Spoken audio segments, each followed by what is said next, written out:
อยู่ตามลำพังแล้วก็ลูกเต้าก็บ่มีนะพี่น้องบ่าวจะค้ำก็สิสัมภาษณ์เพิ่นหั้นนะเพิ่นเฮ็ดหยังอยู่จังได๋มีลูกบ่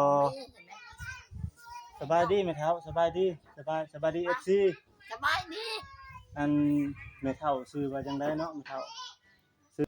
ชื่อจังได๋แม่เฒ่าจันหอมจันหอมสบายดีเด้อพ่อแม่พี่น้องปองปายหมดสุขุสุคนมื้อนี้มาพบกับช่อง YouTube บ่าวสายคำเช่นเก่าเช่นเคยเลยพี่น้องมื้อนี้บ่าวสายคำ Channel มีโอกาสก็เลยว่าสิมาถ่ายทำช่อง YouTube ถ่ายทำแม่เฒ่าคนหนึงเนาะเพิ่นก็อาศัยอยู่กันผู้เดียวนะพี่น้องอยู่บ้านนาสารเฮาเมืองจำพรแขวงชนเขตนะพี่น้องเพิ่นอยู่ผู้เดียวแล้วก็เพิ่นใช้ชีวิตแบบอนาถานะพี่น้องไปใต้อีดูต้นสงสารเพิ่นได้พี่น้องเลยบ่าวสายคำน่ะมีโอกาสก็เลยว่ามาถ่ายเพิ่นอยากให้อัน FC ทางภายในและต่างประเทศถ้าเลื่อนคลิปเขามาเห็นก็ให้มาสดช่วยเหลือเพิ่นแหน่อีต้นเพิ่นอยู่ตามลำพังแล้วก็ลูกเต้าก็บ่มีนะพี่น้องบ่าวสายคำก็สิสัมภาษณ์เพิ่นหั้นนะให้เห็นนำกันให้ฮู้นำกันว่าเพิ่นเฮ็ดหยังอยู่จังได๋มีลูกบ่สบายดีไหมครับสบายดี FC สบายดี อันแม่เฒ่าชื่อว่าจังได๋เนาะแม่เฒ่าชื่อโดยชื่อจังได๋แม่เฒ่าจันหอมจันหอมเนาะให้ FC เห็นนะให้ทานผู้ใหญ่เพิ่นเห็นเพิ่นสิได้มาช่วยเหลือนะแม่เฒ่าชื่อจันหอมเนาะอยู่ผู้เดียวบ่แม่เฒ่าผู้เดียวเอ้ยน้องก็บ่มี โอ้ ลูกก็บ่มีได้ลูกชามคนชายเบิดตาย เอ้ย หมด น้อ เนาะ งก็บ่มีที่หัวยันตีนกันบ่มีตายเลย แต่ละมื้อนี่แม่ใหญ่แม่เฒ่านี่อยู่จังได๋กินจังได๋อยู่ผู้เดียวบ่อยู่ผู้เดียวนึ่งข้าวกินเอง อยู่ผู้เดียวได้พี่น้องเอ้ยอยู่ผู้เดียวกินผู้เดียวเนาะผู้เดียวกินผู้เดียวนอนผู้เดียว ลูกน่ะเสียหมดแล้วเนาะแม่เฒ่า ลูกบ่มี ลูกน่ะ ได้ลูกชามคนชายเบิดแล้ว เพื่อนของแม่เฒ่าอยู่บ่นี่นะอยู่เพื่อนหลังนี่บ่แม่เฒ่าอยู่เพื่อนหลังนี่เนาะ อยู่กันนั่งนี่แล้ว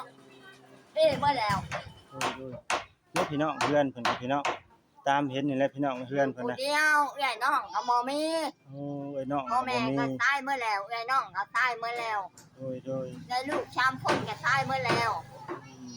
อยู่น้ำมันน้ำเมืองเลยชื่อน้ำบ้านน้ำเมืองเนาะแล้วหนึ่งข้าวกินเองบ่แม่เฒ่าใครหนึ่งข้าวกินนึ่งข้าวกินเองนี่มาหนึ่งนั่นนี่เอาพื้นน้ำเยี่ยมข้ามานั่งหนึ่งเขาบอกหนึ่งให้กินหนึ่งกินเองเขาก็ผากมาชี้เองด้วยอันร้านเขาเนี่ยถามว่าแม่เฒ่าได้จักปีเลยประมาณ75เนาะย่านวางหั่นบ่จื้อพ่อแม่บ่เว้าให้พังก็บ่จักเด้อ FC เด้ออันแม่ตู้ใหญ่นี่ไปต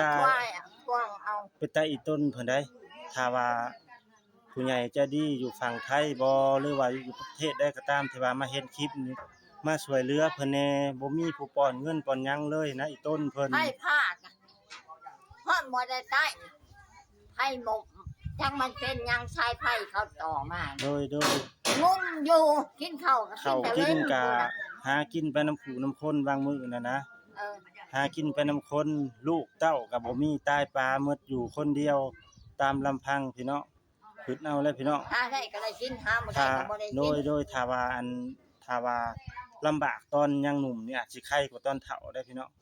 ถ้าว่าเฮาไปลำบากตอนเฒ่านี่มันสิลำบากได้เพราะว่าเฮาแก่ไปแล้วนะแก่โตไปเฮาสิหาอยู่หากินลำบาก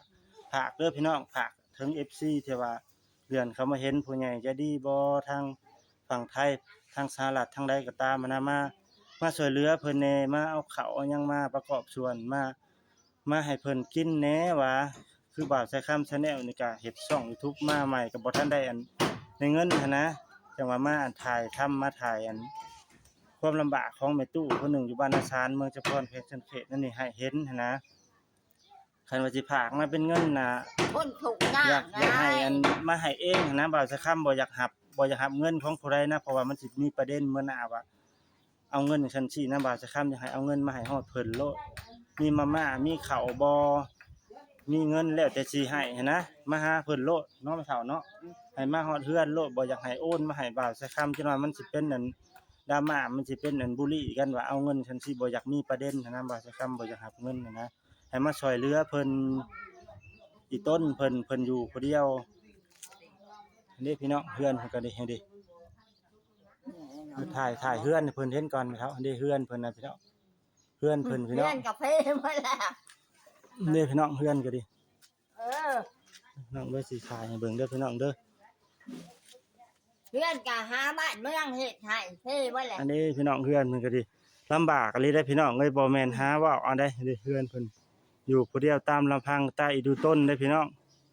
ถ้าว่าผู้ใหญ่ใจดีท่านใดเห็นก็มาอุดหนุนมาช่วยเหลือเพิ่นแหน่มาเอาเงินเอาข้าวมาประกอบส่วนให้เพิ่นกินเพิ่นใช้แหน่ทำบุญทำกุศลน่ะนะทำบุญทำกุศลนำผู้ถูกข์ผู้ยังให้พี่น้องเอ้ยนี่พี่น้อง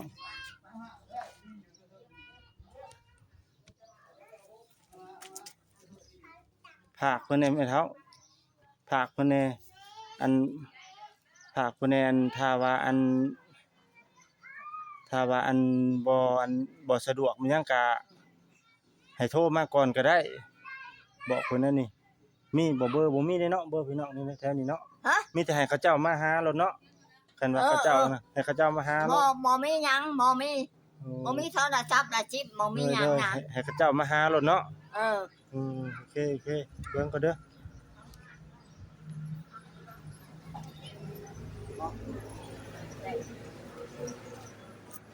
เป็นดูใช้กรุงเทพพวก เด้อพี่น้องเด้อฝากเด้อพี่น้องเด้อฝากอันมาช่วยเหลือเพิ่นแหน่มาอันเป็นเขาเป็นหยังแล้วแต่อันผู้ทานผู้ใหญ่ที่ดีที่คิดเห็นหั้นนะเป็นเขาเป็นหยังก็มาได้หั้นนะมาประกอบส่วนมาช่วยเหลือเพิ่นนั่นแหละบ่แม่นประกอบส่วนออกมาช่วยเหลืออุดหนุนอีดิต้นเพิ่นอยู่ผู้เดียวลูกเต้าก็บ่มี ถ้าได้ก็ได้กินหาบ่ได้ก็บ่ได้ โอ้ยบ่าวจะคำเห็นในไปตาอีต้นเพิ่นพอน้ำตาจากตกน้ำเพิ่นพุ่นแหละลูกเต้าก็ตายเมิดปลาแหละหากินน้ำข้นไปบางมื้อก็ดี หากินน้ำผงน้ำข้น ลางเทื่อเขาเจ้าก็บ่พอใจหะทางเราก็บ่ได้กินหั้นนะฝากกดไลค์กดแชร์เด้อพี่น้องเด้อฝากกดติดตามหน่อยพี่น้อง